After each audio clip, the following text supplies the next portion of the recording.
Hi, everyone. Welcome to our April Hill Alumnae Chapel Talk.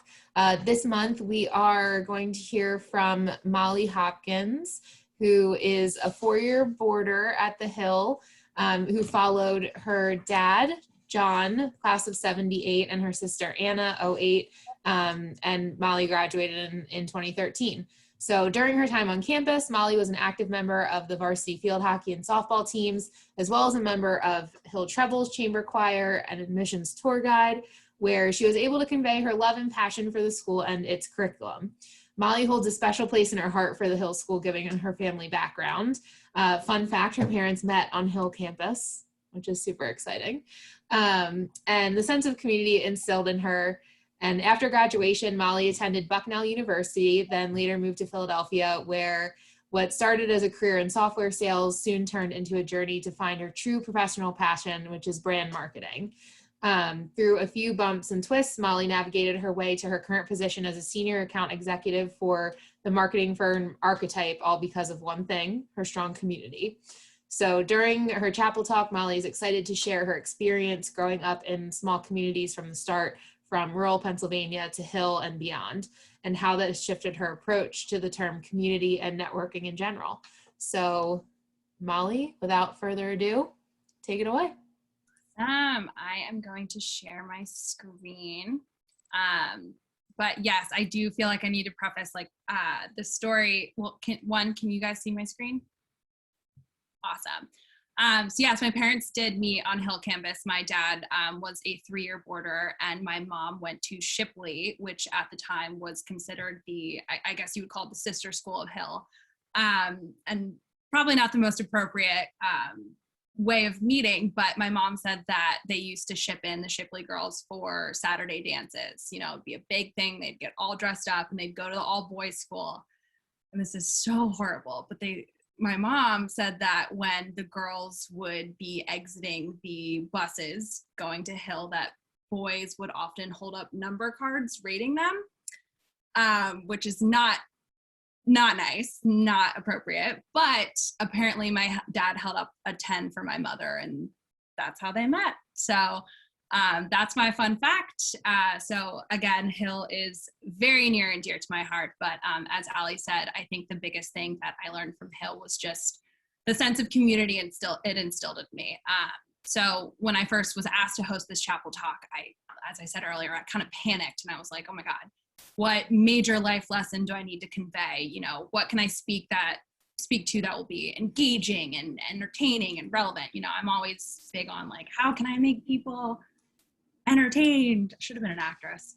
But then I thought about the original ask of why I should give this talk. And really, I have to give Shelly credit. So Shelly reached out to me after I put up a really vulnerable post up on LinkedIn, which is not like me. I usually don't put up vulnerable content on social media, so it was pretty out of character. But in my post, I talked about losing my job back in November and joining the millions of unemployed individuals that were laid off due to COVID-19. During the time, I felt pretty helpless. I was scared, I was sad, and honestly, I was a little embarrassed for no reason. It was just a natural feeling during that time. But true to myself, I gave myself about 12 hours to throw a pity party. I drank a lot of wine, and I woke up the next day and I was like, you know what? I'm ready to start networking. Let's get going. So throughout the whole process of getting my feet back on the ground, there was really one thing that I kept reminding myself of throughout the entire time that I was so lucky to have, and really that was my community. So tonight, completely out of sentimental value and me wishing I was back at Hill literally every day of my life, which is kind of sad, but I wanted to show you some of the amazing communities I've been really lucky to be a part of. And I apologize, I feel like most of you know my background and where I come from, but for those of you that don't, I'm excited to walk you through it. So it really all starts at this place called Forks Farm. For those of you that do not know, I have the privilege of bragging about where I grew up. I was raised on Forks Farm, where my parents ran and currently still run a small, sustainable grass-fed meat farm. Amanda Doherty is #1 client. But it was an amazing place to grow up. I have to admit, this is a picture of my sister Anna, but it's such a good picture and we look so much alike that I'm just like, it's me. Let's just pretend. But one of the best things about growing up at Forks Farm was that throughout my entire childhood, every other weekend was dedicated to the farmer's market.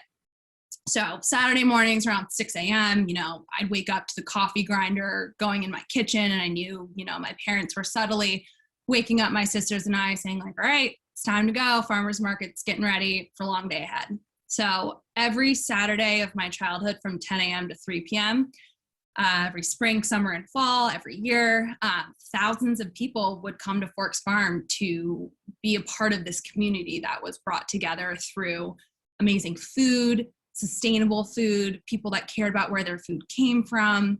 And so it was such a neat experience to be a part. It was my first time being exposed to a community, nonetheless a community that my parents built themselves, which I'm so proud of them. And still to this day, they're running these farmers markets every other weekend. I'm in complete awe constantly of the loyal community they've built around themselves. And I truly think being a part of this at such a young age is kind of what made me so attracted to these small, passionate, tight-knit communities. So that is the perfect segue to introduce you to Benton, Pennsylvania, the metropolis. Benton is known for two things. It's known for being the only town in Pennsylvania, a classified town, so there's a difference between a borough, a village, and a town. It's the only town in Pennsylvania without a stoplight or a traffic light. As you can see here, that's not really an issue because most of the vehicles are tractors that don't go over 30 miles per hour. And the second thing is known for is the Benton Rodeo, which is the largest rodeo east of the Mississippi. So as you can imagine, it's pretty easy to make fun of Benton. It's a super small town. I fondly refer to it as the capital of Pennsylvania. If you guys are familiar, I think you all are Pennsylvanians, so or not Lindsay, but most of you are familiar with the term. Graduating class of my elementary, middle, and would have been public high school was roughly around 40 people, many of which spent their whole lives in this town, which is super great. But again, it was super small, very rural, but on the plus side, that created an awesome community. Everyone knew everyone's business, sometimes negative, sometimes a positive. That turns out to be a great thing. Neighbors and friends never hesitated to extend a helping hand. Piles and piles of casseroles and homemade foods would show up at your doorstep if your family had any troubles. I remember my childhood dog died once and someone brought a baked lasagna like an hour later. It was just crazy that this happens in a place like that. The town literally put their heart and soul into the local school. Wrestling was the big sport. And prom was basically like the Grammys. So it was a really cool community to be a part of and still have my home base there. Leaving to go to Hill, everyone was like, oh, like what's boarding school? You must have gotten in trouble. But I was lucky enough to be able to expose them like, no, I wasn't in that much trouble, just a little bit, enough to go to Hill. So it was a great place. After leaving Benton, this is my opportunity to cue an extremely embarrassing photo of myself freshman year at Hill. I was lucky to come to Hill with a little bit of a cushion. I attended a bunch of my father's reunions growing up, spent a couple birthdays. My birthday always aligned with reunion weekend. So dancing near the Dell, I remember a lot of great reunion memories. And then also coming and visiting my sister all the time. I remember sleeping in her dorm room on Annie Wang's Ninja Turtle bedding. I had a lot of memories growing up at Hill, and I was really excited to embark on this journey myself. I can't describe the sense of community that Hill brought me.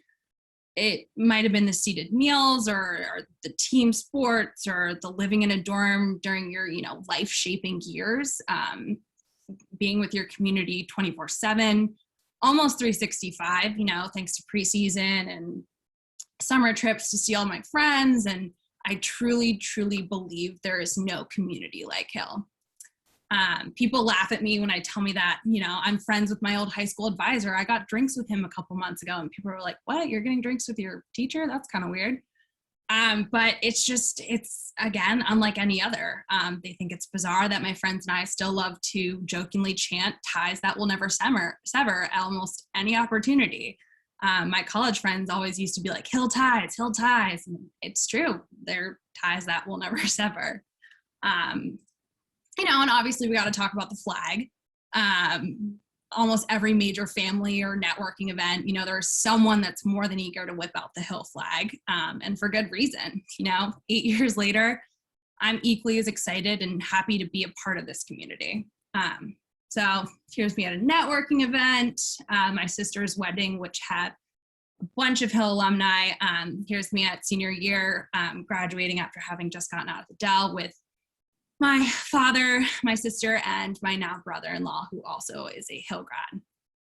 So Hill made me knew I wanted to be in a small, tight-knit group or seek out that tight-knit community in higher education. So I first went to Hobart and William Smith, which was a college of 2,300 students. After freshman year, I decided to transfer to Bucknell, a college of 3,700 students, because I really wanted to go bigger.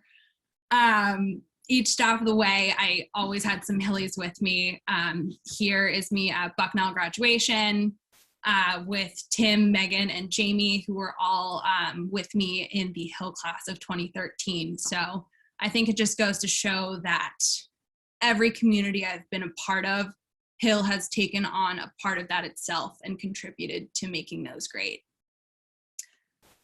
After graduating, moved to Philadelphia. Again, here is me. Thank God the rest of the photo is cropped, but with a bunch of Hill friends.